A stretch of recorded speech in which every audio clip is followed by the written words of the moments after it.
Muito bem, meus irmãos, estamos de volta para mais uma palestra e nós já rogamos ao Senhor que nos abençoe nesse tempo juntos. Nós temos falado sobre relacionamentos, como é que nós podemos andar juntos à medida que andamos com Cristo, porque na verdade o que nós já temos visto é que andar com Cristo faz com que a gente obrigatoriamente venha andar junto um com o outro. Mas, no processo e escolhendo os temas, nós esbarramos, pelo menos eu esbarrei em um dos livros que a gente estava consultando. Eu usei mais do que o de relacionamentos, roubei no jogo, né? Falei para ele que a gente ia usar só um, usei mais de um. Mas no lado a lado, o Ed Welch tem um capítulo que tem esse tema. Um lembrete, nós temos o Espírito Santo. E às vezes a gente, de fato, esquece desse aspecto, ou dessa vantagem que a gente tem em relação a todos os demais quando a gente fala deste assunto. Mas, na verdade, eu queria chamar a sua atenção para o fato de que nós temos realmente o Espírito Santo. E esse não é um lembrete qualquer. Eu quero chamar a sua atenção para, de tudo que a gente for falar aqui, que você repare no papel do Espírito Santo nesse processo da gente caminhar junto e ter relacionamentos. Eu digo isso porque, normalmente, quando a gente está lidando com algum problema relacional, a primeira das sensações que nós temos é que nós estamos sós. Quando um casal está com um problema, a primeira sensação que eles relatam é de solidão. Quando pais lidam com as suas crianças e as dificuldades, eles se sentem sós. A primeira coisa que a gente imagina é que a gente está só. Toda vez que alguém vem falar de algum problema difícil de superar comigo, a primeira coisa que eu tento mostrar é que essa pessoa não está mais só. De vez em quando ela pensa que eu estou falando de mim.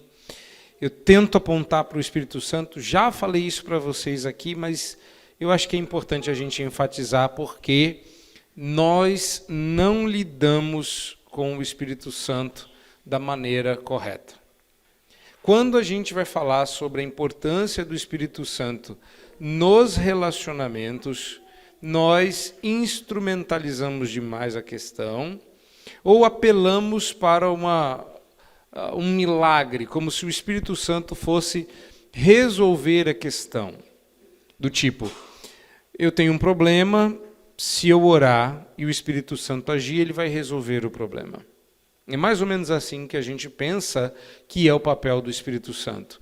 Se eu tenho o Espírito Santo, eu tenho alguém para resolver o meu problema, como se ele fosse um agente secreto que fosse lá e quando eu chegasse a coisa estaria resolvida. Como quando você sai brigado de casa, acha que tem o Espírito Santo para isso, para quando você chegar em casa as coisas já estarem resolvidas e você não precisar ter que pedir perdão, não precisar ter que lidar com o bico do cônjuge, não precisar ter que lidar com as consequências do seu pecado, porque o Espírito Santo foi lá e resolveu tudo para você.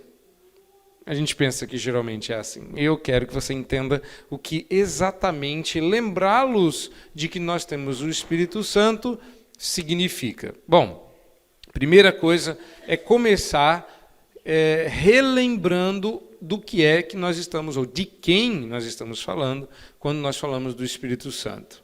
Tá? Recentemente nós tivemos aí alguns personagens do universo folclórico evangélico falando algumas besteiras a respeito do Espírito Santo. Tá? Então está na moda ser herege.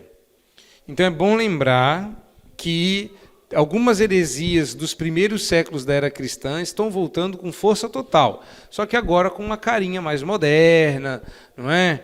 Com uma postura mais elegante, um coach, não é?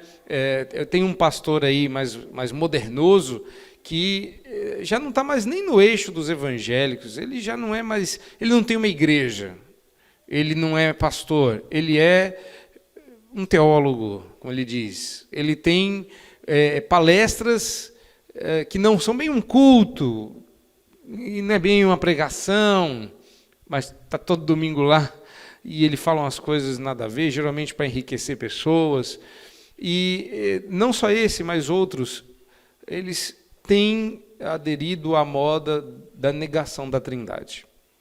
Tá? E uma das dificuldades que a gente tem encontrado é se lembrar de que nós estamos lidando com não só uma pessoa, mas a santa pessoa da Trindade, responsável por aplicar os benefícios da cruz de Cristo a nós, os cristãos.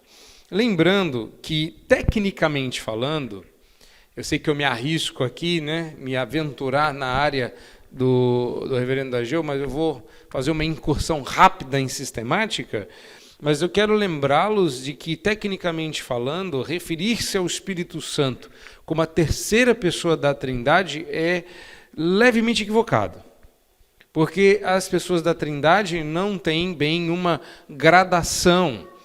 A própria ideia de primeira, segunda e terceira pode evocar em você a ideia, digamos assim, herege e equivocada de que primeiro Deus se revelou como Pai, depois se revelou como Filho, depois se revelou como Espírito Santo, que a gente chamaria de monarquianismo dinâmico. Está errado, isso é uma heresia. A outra forma é dizer que essas pessoas foram sendo, aos poucos, acrescentadas à divindade, que é um outro tipo de heresia. No princípio era Deus o Pai, e aí ele divinizou um ser humano, tornando-o parte da Trindade. É outro tipo de monarquianismo. Primeiro o monarquianismo, perdão, errei, está vendo? Vai falar de sistemática. O primeiro é o monarquianismo dinâmico, em que primeiro ele se revela como pai, é a mesma pessoa que se revela como filho. Esse é o monarquianismo modalista. O modalista é esse que vai modificando na medida do tempo. Se eu estiver errado, depois o senhor conserta. Mas, de qualquer forma, a heresia, então, né, errado por errado. Mas, de novo, a gente lida com o Espírito Santo, na prática, mesmo nós que temos uma boa teologia, como se o Espírito fosse uma força. Eu me lembro que eu ainda era seminarista e eu pedi ao pastor para que retirasse uma das músicas do cancioneiro, porque eu acreditava que ela estava errada, eu já havia dito isso aos jovens. Resultado final, eu fui retirado da igreja para um ponto de pregação. É curioso como, em certas igrejas, se você pede para tirar a música, eles tiram o pastor. Tá? Mas isso é um perigo. Mas a música dizia alguma coisa do tipo: há um doce Espírito aqui, e eu sei que é o Espírito de Deus. Já podemos todos perceber a presença de Jesus o Salvador. Eu falo, gente, está tudo errado. Primeiro que Jesus o Salvador e o Espírito Santo são confundidos na música.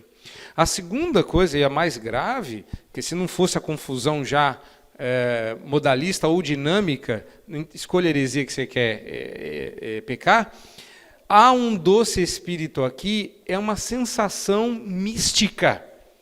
Como se a gente estivesse começando o culto, de repente você sentiu, eu também senti, tem um Espírito aqui.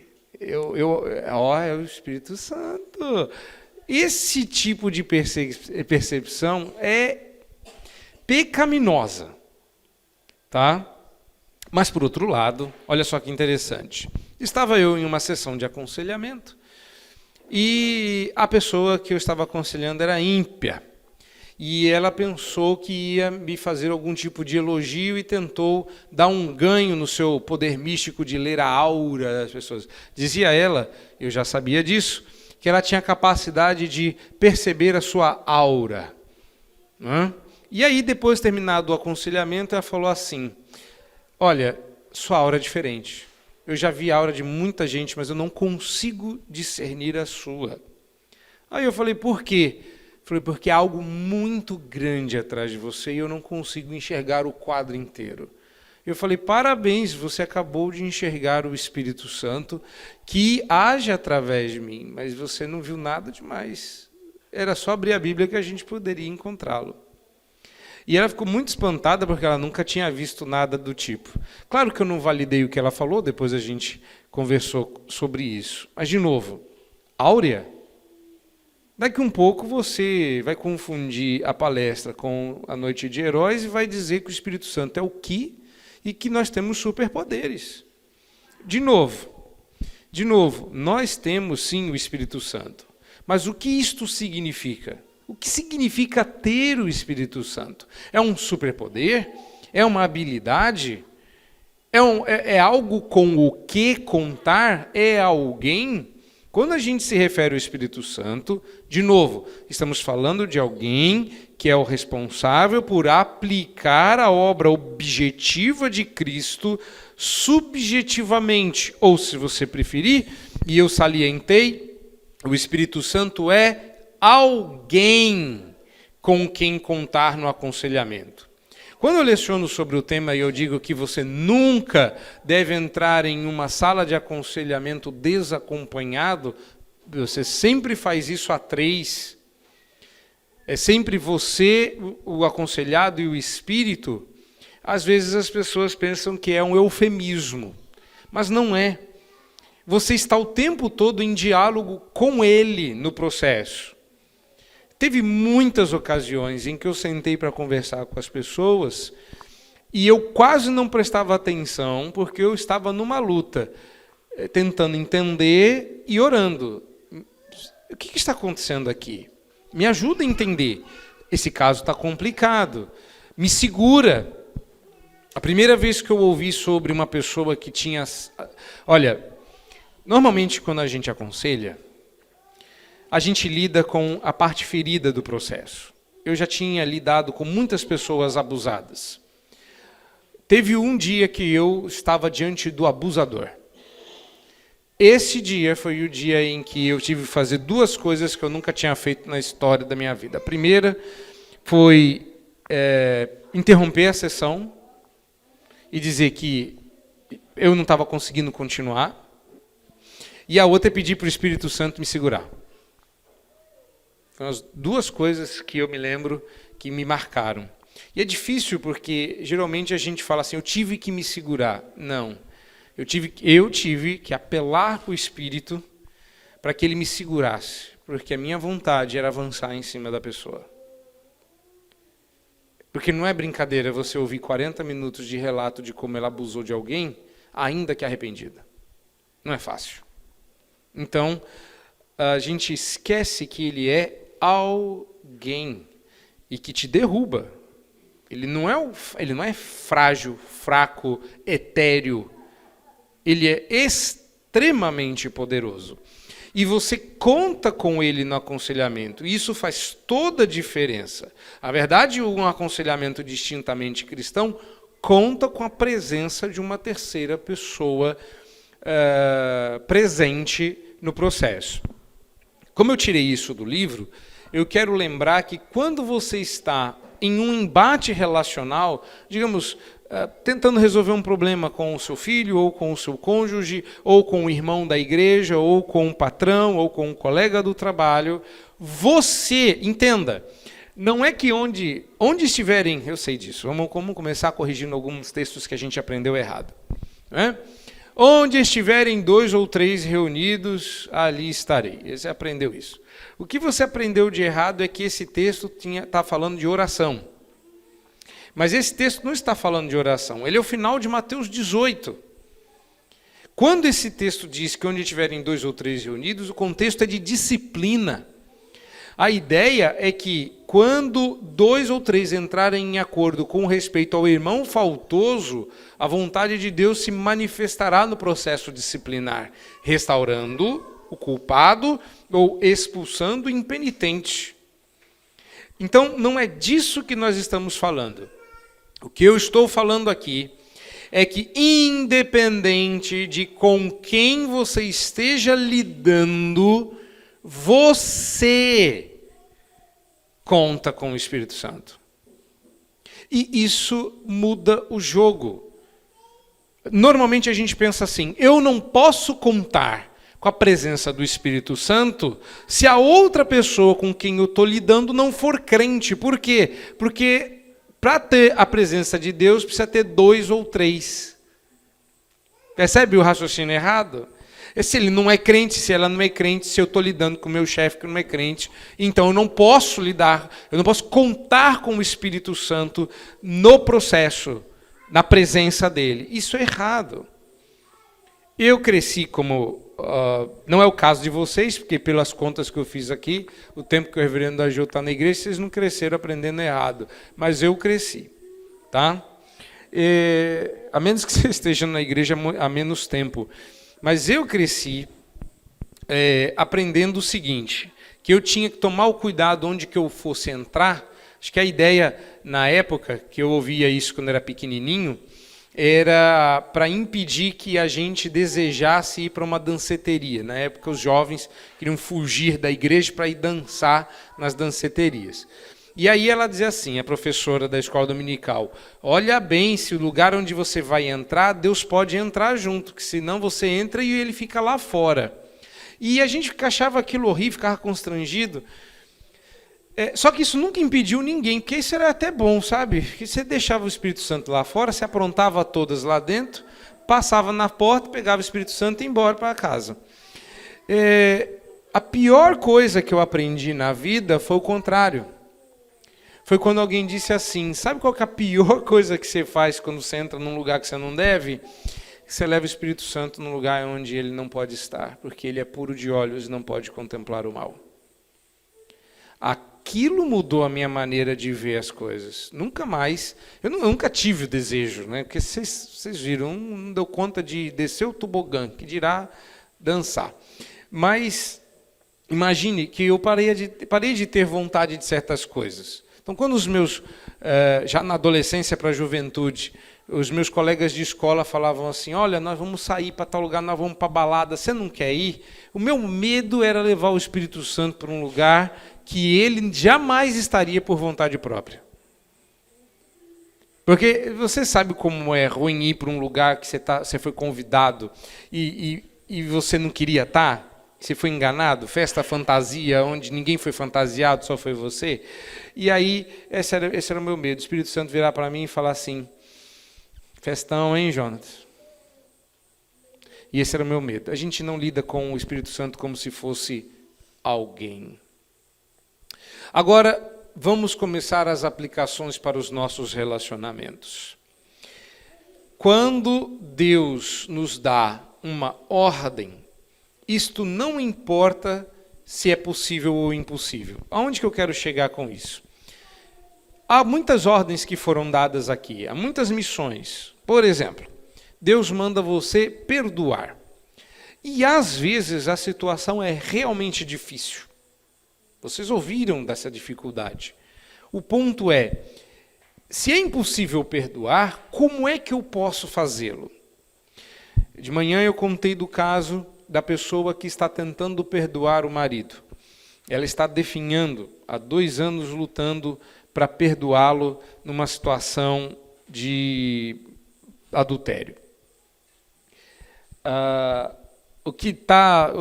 gente conseguiu um quebrantamento na semana passada em relação a ela, porque acho que nunca ninguém tinha dito a ela isso. E parece uma coisa simples, mas me permitam ser simples, objetivo e fundamental.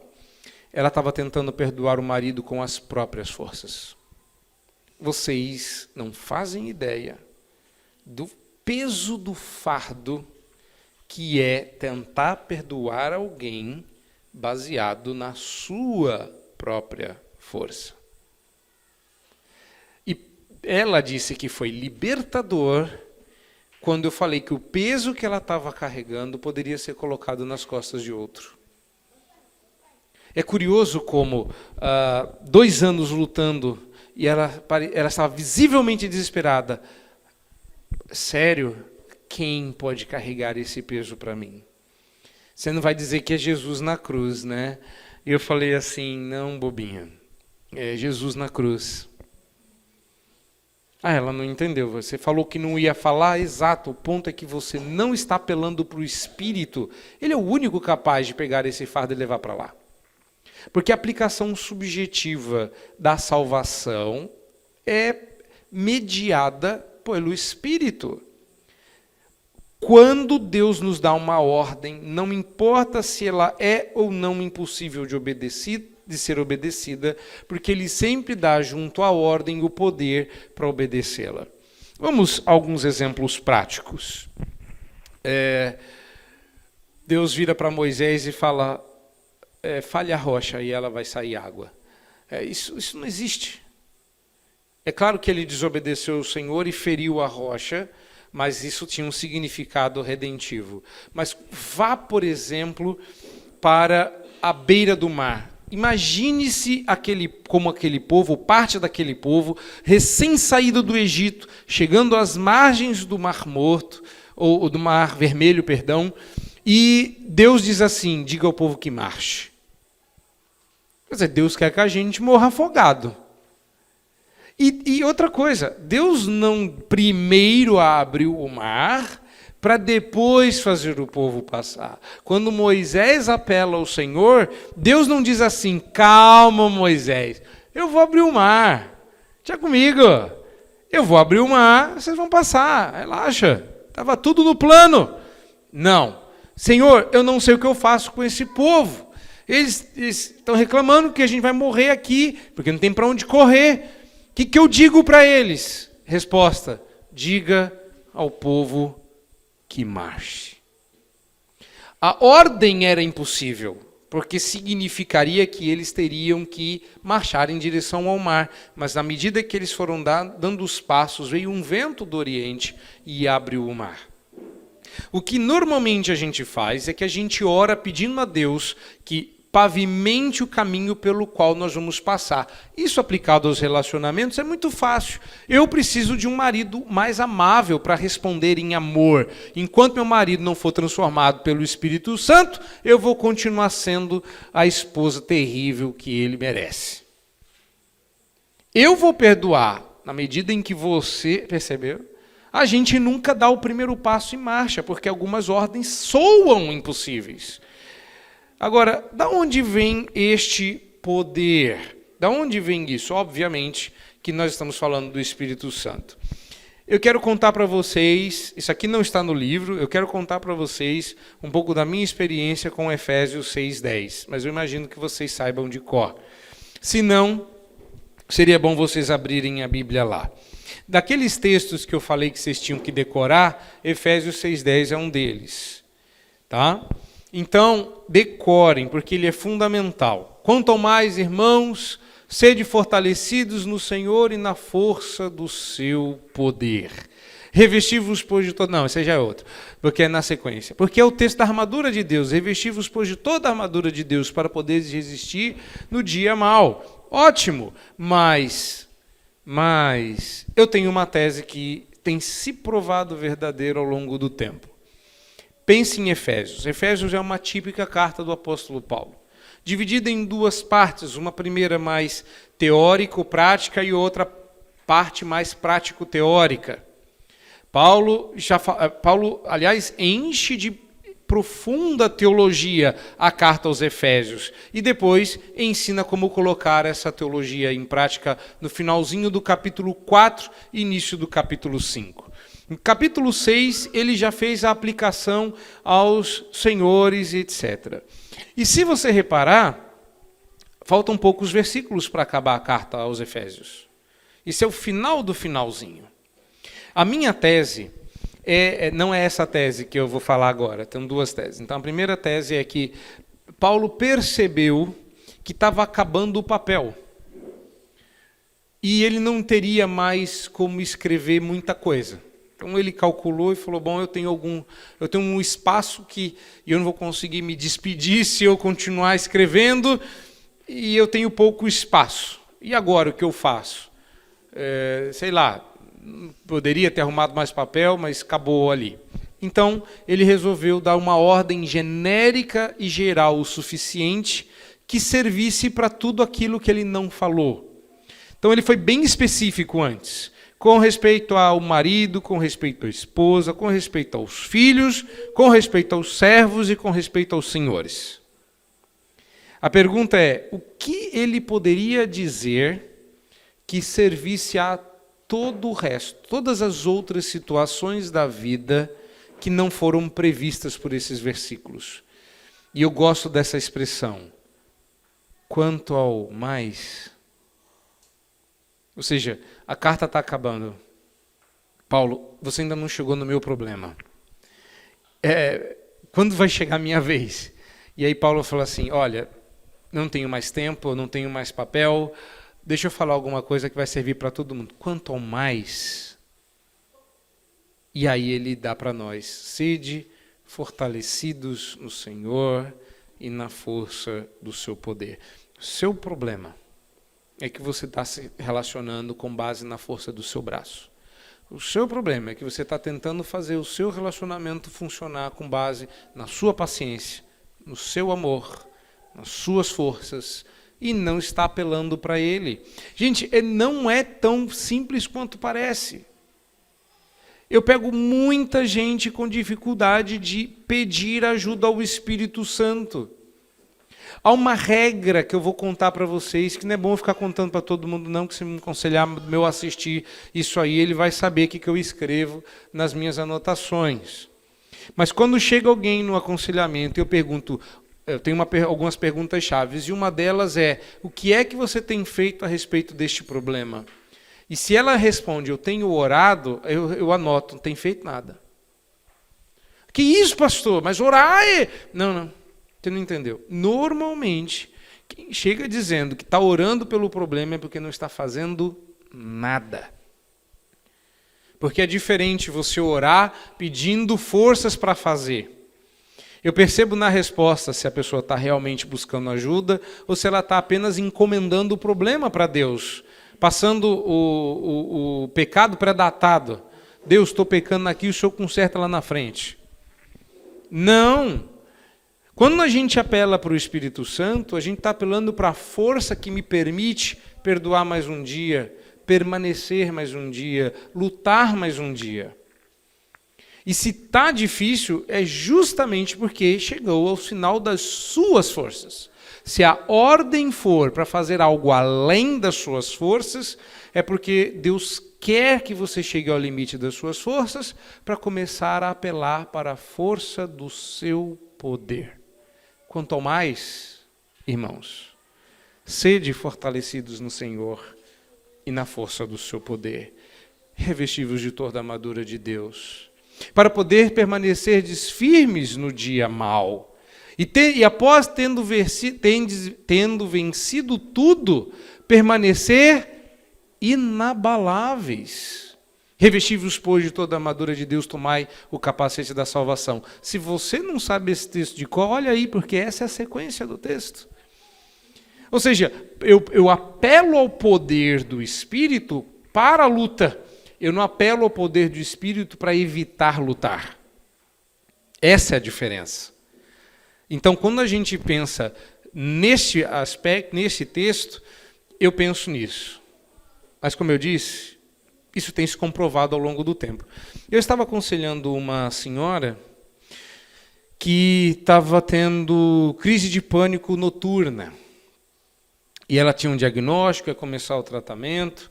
E na reunião de oração ela pediu para orar, porque ela ia começar o tratamento. Depois de terminada a reunião de oração, eu a abordei e falei se ela não gostaria de tentar algo antes da medicação, se ela não me daria a chance de testar com ela o aconselhamento bíblico. E ela topou. Como eu era muito novo e eu estava começando nesse negócio de aconselhamento, nem eu acreditava muito. Ela resolveu dar uma chance, eu também estava dando uma chance. E fomos juntos caminhar pelo seu problema. Então, ao invés de eu fazer uma sessão por semana, eu fiz com ela uma sessão por dia. E todo dia eu fui lá na casa dela para a gente entender. E eu já estava lá para quinta-feira e não tinha dado resultado.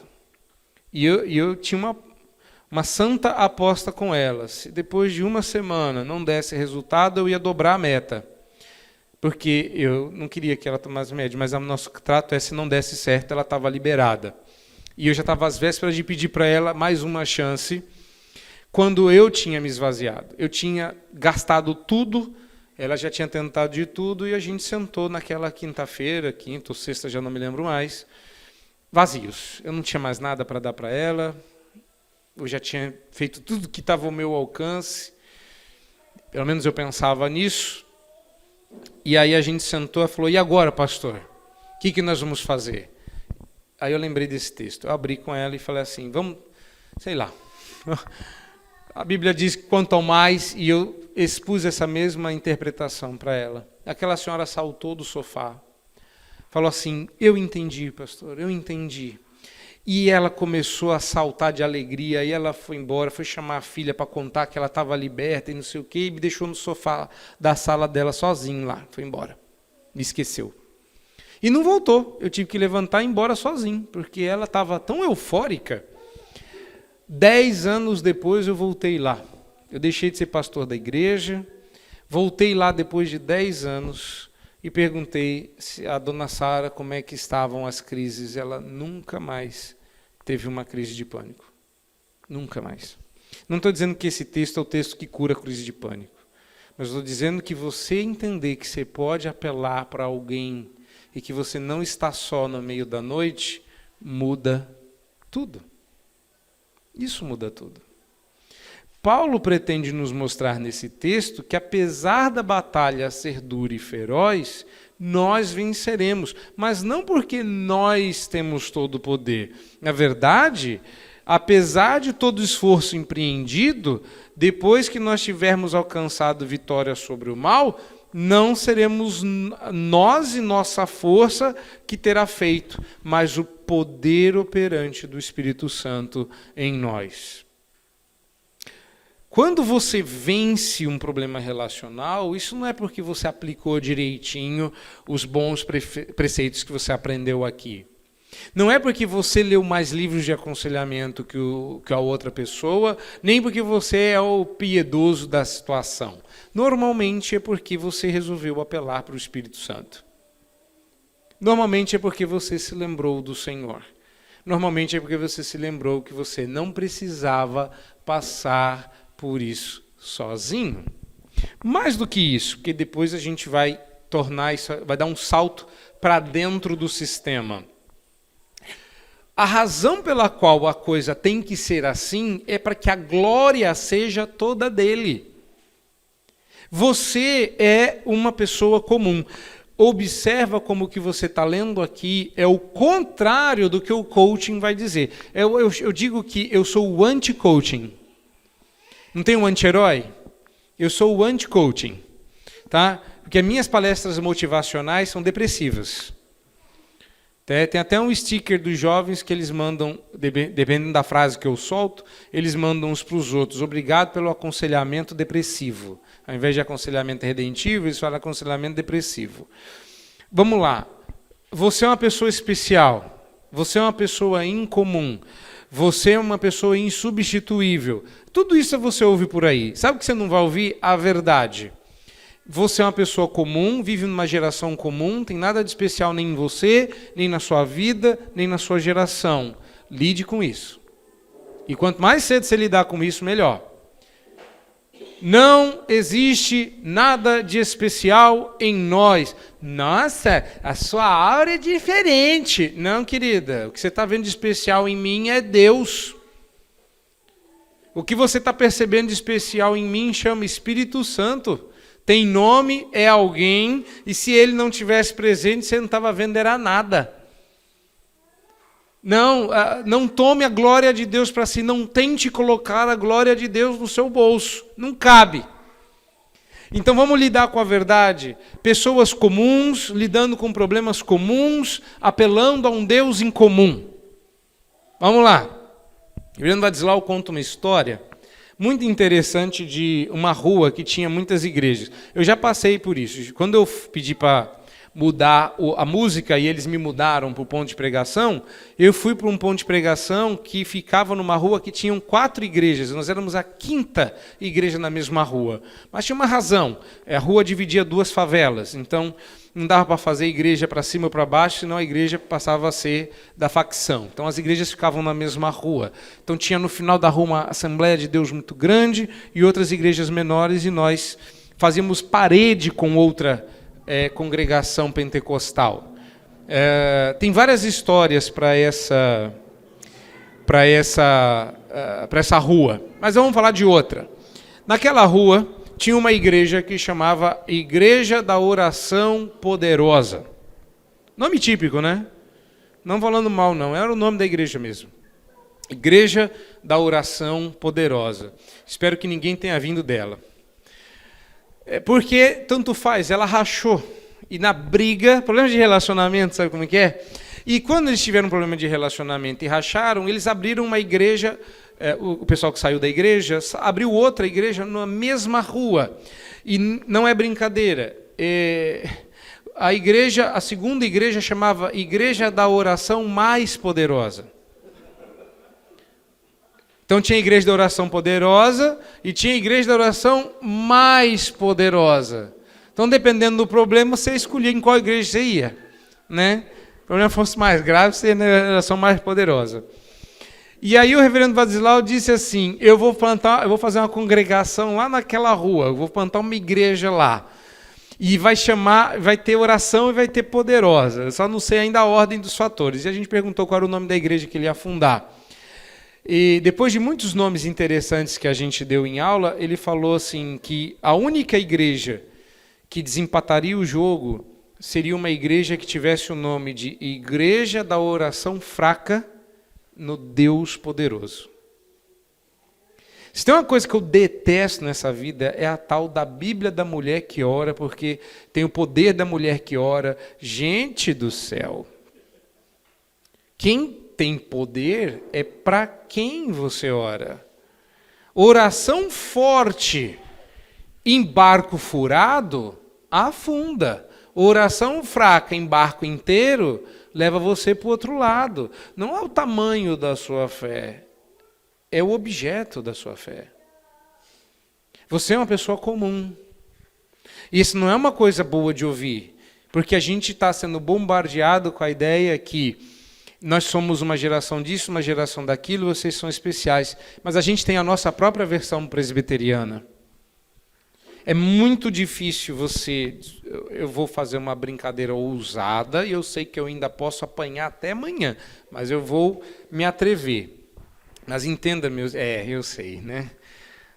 Mas entenda, minha irmã, eu sei porque eu também passo por isso, mas assim, você não passa que você é a esposa do pastor, mas, quer dizer, você passa em grau pior, porque você não é esposa de qualquer pastor.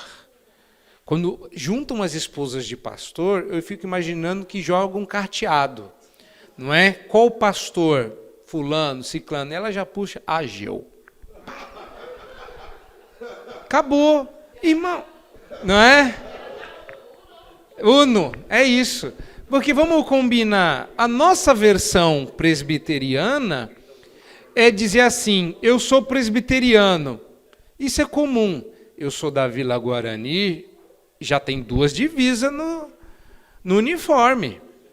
Porque isso tira você. Irmãos, todo mundo passa por isso. De qual igreja você é? Eu sou da igreja de Ageu. E lá você não é uma pessoa comum, porque você é ovelha do Ageu. Irmãos, não é? Vocês sabem que quando o pessoal pergunta o que eu estou fazendo, eu falo assim, eu estou no acampamento da igreja da Vila Guarani. A igreja da Vila do Ageu? Você sabe que eu vou pôr no Lattes depois que eu sair daqui. Tá? No currículo Lattes. Tá? Dá ganho. Pastor, aqui atrás. Eu confesso que eu já usei essa carta já.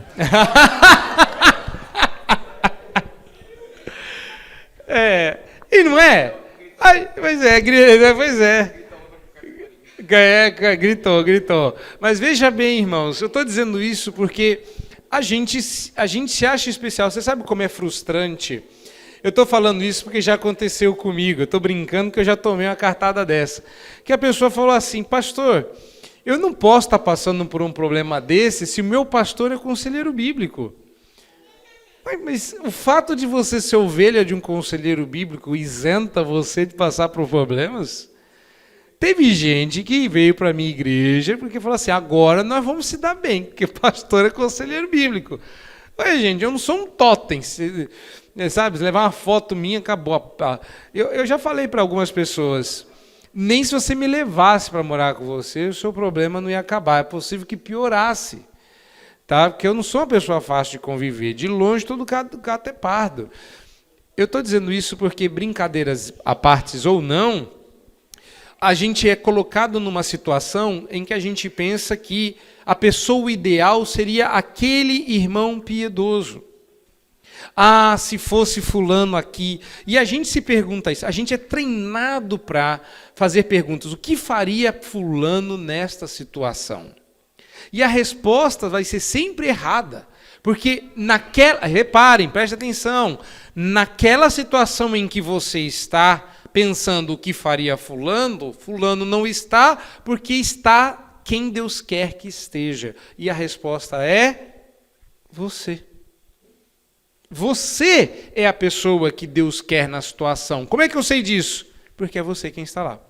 Vocês 2, vocês 5, vocês 18. Não interessa quem está envolvido na situação, as pessoas envolvidas na situação são aquelas que Deus escolheu para a missão. Deus determinou que pessoas simples façam a maior parte da sua obra. Irmãos, é difícil, porque a gente é moralista. Certa feita eu estava expondo o livro de Daniel, e aí em determinado momento da narrativa, Daniel vai para a cova dos leões. Só que aquele homem é um homem ímpar. Aquele homem orava 3 vezes por dia. Aí a gente fica, né? Nossa, Daniel orava 3 vezes ao dia. Aí eu expondo o texto e falava assim, Daniel orava é pouco. Orava é pouco. Daniel orava 3 vezes ao dia. Você ora 3 vezes ao dia. Quando acorda, antes do almoço, depois antes do jantar. Pronto, já foi 3 vezes ao dia. Se você orar antes de dormir, já é 4. Já bateu Daniel. Pensa. A gente pensa as coisas erradas na Bíblia, né? Aí você pensa que Daniel é um homem piedoso e tal. Ok. Aí sabe qual é a aplicação que normalmente as pessoas fazem desse texto? Que você tem que ser como Daniel. A pergunta é, quais são as chances de você ir para a cova cheia de leões em 2023 morando em São Paulo? Será mesmo que Deus colocou a história de Daniel para que você fosse igual Daniel? Será que Deus quer que você seja igual Daniel? Ou será que Deus quer dizer que o Deus de Daniel é o seu Deus? E que você pode apelar para o mesmo Deus? E que a situação pela qual Daniel passou foi extrema, e Deus se fez presente, e não interessa qual situação você passe, Deus estará com você. Qual será mesmo a lição? Deus é o protagonista da história ou Daniel é o protagonista da história? Lembre-se que se você chegar no céu, apesar dessas bobeiras, e falar assim, Daniel, eu sempre me espelhei em você, ele vai falar assim, então você fez errado. E passar esse tipo de vergonha no céu deve ser pior, porque você vai ser perfeito. Eu me lembro, quando eu fui falar essa besteira para o Donald Carson, eu estava maravilhado, que era a primeira vez que eu estava indo em um congresso internacional, e ele pregou muito bem, e eu segurei a mão dele e falei assim, pastor, é um privilégio poder ouvi-lo. Ele não pensou 2 vezes, ele falou assim, privilégio é servir a Cristo.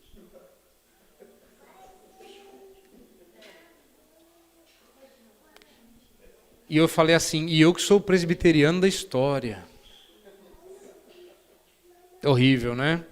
Pois é, seguindo para a gente chegar na parte mais aguda. Vamos para as aplicações. Você tem o Espírito Santo, então você é a pessoa certa para o trabalho. Quando as minhas ovelhas começam a enfrentar alguns problemas, elas sempre reclamam que a contraparte não está fazendo a parte dela. Mas meu pai não é crente, mas meu pai não entende, mas meu irmão não sei o quê. E eu sempre dou a mesma resposta. Eu sou seu pastor, você que é minha ovelha. Você é o crente e você eu tenho certeza que é crente, então de você eu cobro a atitude de um cristão. Eu não sei quem é o outro e eu não preciso saber. Não importa. Se você tem o Espírito Santo, você é a pessoa certa.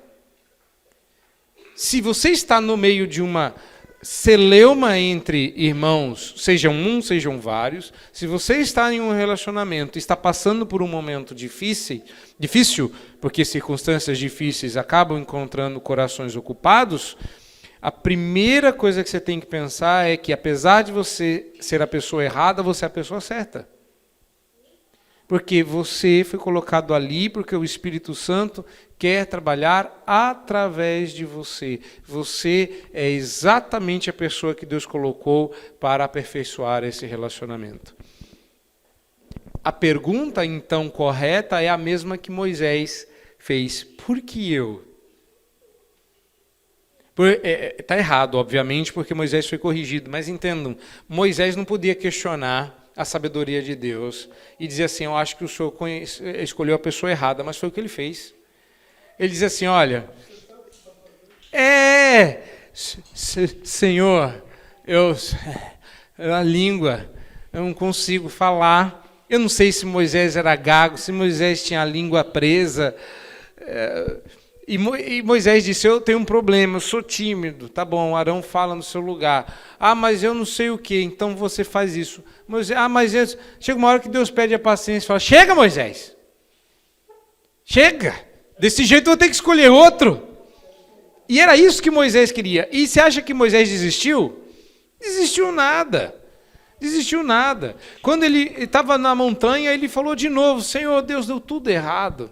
Cancela o plano. Mata todo mundo, vamos começar do zero. E Deus fala assim, na verdade Deus fala isso para Moisés para testá-lo.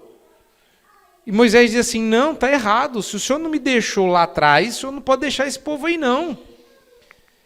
E Deus faz a proposta, Deus inverte o tabuleiro. Moisés, um dia você quis sair, agora eu vou derrubar todo mundo, vou matá-los no deserto e vou fazer um povo de você. Falar, isso é pegadinha. O Senhor não faz isso, o Senhor não desiste, o Senhor dá poder, o Senhor não cancela planos, está errado isso aí.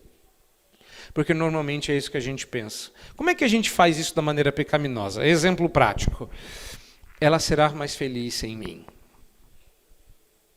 Você já ouviu essa desculpa? Não, eu estou deixando ela porque ela vai ser mais feliz sem mim. E você vai ter que dizer para a pessoa, não, vai não. Deus colocou você na situação para transformar você e a situação. Pastor, a gente precisa que o Senhor resolva porque a gente não dá conta. Resposta, dão conta sim. Se um de vocês tiver o Espírito Santo, dão conta. Por quê? Porque até o cônjuge incrédulo é santificado no convívio do cônjuge crente. Quantas pessoas precisam ter para um relacionamento dar certo com o Espírito Santo? Primeiro, só uma. Dali para frente é lucro. E se todos têm o Espírito Santo, então tem que dar certo. E vai dar certo. Uma das mais fundamentais razões para a gente ter esperança de que qualquer problema pode ser superado é a presença do Espírito Santo. Agora falando para vocês aqui, irmãos, não interessa qual problema vocês passem na casa de vocês, com quem for, vocês têm famílias aqui, se todos na casa têm o Espírito Santo e o problema parece intransponível, um lembrete, vocês têm o Espírito Santo. Parece bobo, mas não é. Porque o problema agora é você começar a criar esperança. E esperança é uma coisa fundamental que o Espírito Santo faz no seu coração. Ele pega corações desesperados e derrama esperança em seus corações. A esperança de glória. É Ele o responsável por fazer isso. Mas antes que você instrumentalize o Espírito Santo, dito isso, eu caminho para o fim. É extremamente, aqui eu comi uma palavra, tá? É extremamente importante entender o lugar do Espírito Santo nos conflitos da vida cristã. 2 pontos. Se você não compreender adequadamente o caráter filial da vida cristã, tenderemos a ver o Espírito Santo simplesmente como um poder infundido que nos dá força para fazer o que não poderíamos fazer sem ele. Peraí, pastor, mas é isso que o senhor vem falando dizendo até agora. Deixa eu explicar melhor. Só isso não é o Espírito Santo. O Espírito Santo não é um poder concedido para você vencer. E não é, então, alguém que concede este poder simplesmente. Fundamentalmente, o que o Espírito Santo faz quando habita a nossa vida é nos tornar filhos de Deus. Vamos lá, 2 textos. Um está no início do Evangelho de João, finalzinho do primeiro capítulo. E deu-lhes o poder de serem feitos filhos de Deus, a saber, os que creem no seu nome. Outro texto, através do Espírito Santo, que nos faz clamar, Abba, Pai. Se você juntar esses 2 versos, o que é que você tem? O grande poder que o Espírito Santo te deu não foi o poder para vencer desafios e recuperar relacionamentos. O grande poder que ele te deu foi te transformar em uma nova criatura que pode agora ser chamada de filho de Deus. Você tem não só o dever, mas a honra de sustentar o nome da sua família, a família de Deus. Você carrega o nome de Deus junto ao seu. E se você não entender o caráter filial da vida cristã, você apelará ao Espírito Santo como se fosse um poder para você usar e para deixar ir depois. Um suplemento que nos dará energia para continuar indo além dos nossos limites normais. Isso é verdade, mas você não pode restringir a ação do Espírito Santo a isto somente. Ele é alguém que, habitando em seu coração, te transforma em filho de Deus. Ou seja, Jesus está conosco através do Espírito Santo.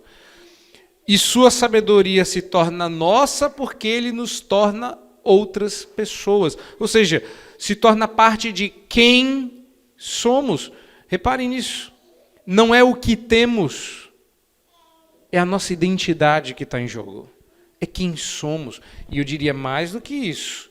É quem somos e quem seremos.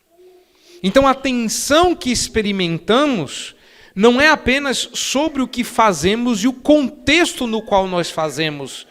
Mas a questão fundamental é quem você é agora e quem você será no futuro. Se você tirar o Espírito Santo, essa é uma frase bem coaching. Mas se você colocar o Espírito Santo, isso muda tudo. Se torna uma fase bem cristã. Repito, quando você entra em uma briga, numa discussão, em um processo de... A gente vai falar praticamente como é que a gente pode apelar ao Espírito Santo amanhã, mas o meu ponto hoje é, antes da gente chegar no me ensina como resolver, e falei que eu ia dar passos práticos, eu gostaria que você lembrasse que há esperança. E a esperança não é Deus transformará meu relacionamento. A esperança é Deus já te transformou. A esperança é que você é um filho de Deus. Em você habita o Espírito Santo. A primeira coisa que você tem que se lembrar é que não existe problema insolúvel para quem é filho de Deus. Primeiro, porque você pode apelar para o seu Pai. Depois, você pode apelar para o Espírito Santo que conosco caminha e habita em nossos corações. E terceiro, porque a boa obra que Ele começou, Ele vai terminar. Se trata de quem você é agora e de quem você será no futuro. E eu acrescentaria isso também a parte boa de quem você não é mais. E você foi no passado. Irmãos, uma dica bastante... eu não sei se eu chamaria isso de doloroso, perigoso, mas algo para que você deve prestar atenção. Se isso que eu estou falando é verdade, o Espírito Santo está atuando em seu coração, você deve ser hoje uma pessoa mais fácil de lidar do que você foi ontem. E deve antever o momento onde você vai ser uma pessoa mais fácil de lidar no futuro. Talvez isso não seja tão fácil de experimentar como é de falar. Mas se, ao longo do tempo, aos seus familiares e seus amigos não testemunham a seu respeito que você está se transformando em uma pessoa melhor pela ação do Espírito Santo, temos uma grande evidência de que você não tem o Espírito Santo. É claro que falando para crente, você está se analisando e será que eu sou crente? Olhando para trás, vai chegar no quarto e vai perguntar, e aí, percebeu alguma melhora? Mas a verdade é que muitos ímpios se acham cristãos, se acham moralmente superior a nós e continuam sendo as mesmas pessoas que sempre foram, porque sempre se acham melhores. Eu sou uma pessoa boa, você já ouviu isso aí? Eu sou uma pessoa que tem um coração muito grande. Eu sou uma pessoa que ama muito fácil. Você ouve essas pessoas dizerem isso? Sabe o que é? Elas são a fonte das suas próprias qualidades e virtudes. Nós não, nós sabemos que a gente não tem nada. Então tudo que a gente tem apela para o Espírito Santo. Ele te transformou. Por isso que Paulo diz, não eu, mas Cristo em mim. Não eu, mas aquilo que o Espírito Santo me transformou. Não eu, mas aquilo que eu anseio um dia ser. Reparem que quando aquela senhora do caso que o reverendo Ageu comentou hoje cedo, que prometeu ser uma mulher diferente, ela estava baseando-se no poder do Espírito Santo e em quem ela seria. Isso só é possível para quem tem o Espírito Santo habitando em seu coração. É um lembrete. É um lembrete. Não existe nada de fantástico aqui, não existe nada de mirabolante aqui, mas eu acho que é fundamental. Eu gosto dessa frase porque no momento da briga, no momento do calor da emoção, no momento em que você está perdendo a calma, no momento em que você está ficando desesperado, eu gostaria de que você se lembrasse, que você trouxesse à memória, como diz Jeremias em Lamentações 3, aquilo que te dá esperança. Junte a esse texto, não só as misericórdias do Senhor, que se renovam a cada manhã, mas o fato de que no Novo Testamento você ainda tem o Espírito Santo. Deus não te deu um poder, Deus se deu a você. E nele você tem o poder. É um baita lembrete e que pode mudar o jogo. E espere em Deus que isso abençoe a sua vida e que você se lembre disso no momento chave para apelar para Ele, ter forças para vencer mais um dia e Deus abençoe os seus relacionamentos. Que isso gere em você esperança, porque amanhã vai estar na hora da gente usar as ferramentas que Deus colocou na Bíblia para a gente poder usar. Algumas daquelas ferramentas você não conseguiria erguer com a sua própria mão. É pesada demais. Só pode usar aquela ferramental quem tem o Espírito Santo. E como você já tem, lembre-se disso. E que Deus o abençoe. Amém.